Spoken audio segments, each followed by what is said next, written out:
lo pi pen apak nan kil tin kinok hen nam tin la lo pi le za pen chum mi lung thim sungin thu hun gen ki in oi ki din la o wang mang te chu em mo hoang te kai thau ki din la khobel pui pa si lo fi pe lung zin gam le lung ngai na gam sun va kin lal da vit le pui pa mo sia la le yak silia la tum tawa to hin lal krista le thagau thiam tho e thiam pulal pen le yak sim chu oi ki din la o wang mang te chu em mo hoang te kai thau ki din la khobel pui pa si lo fi pe lung zin gam le lung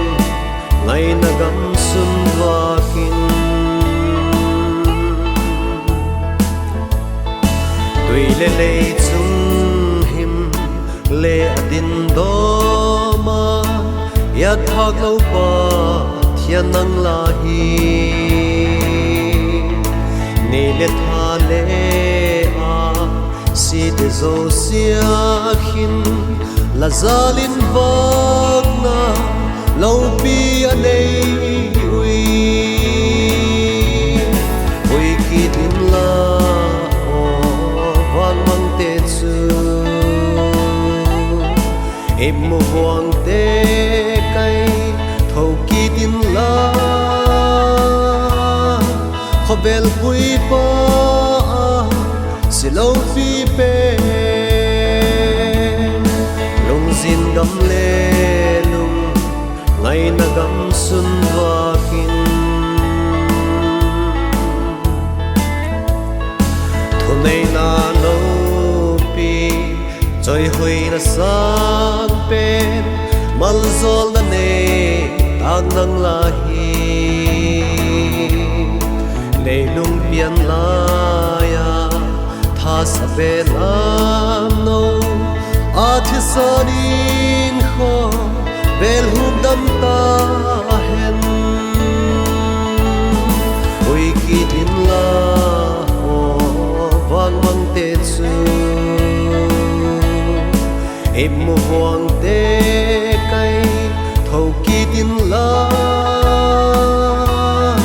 khobel pui pa si lo fi pe lung zin gam le lung ngai na gam sun va kin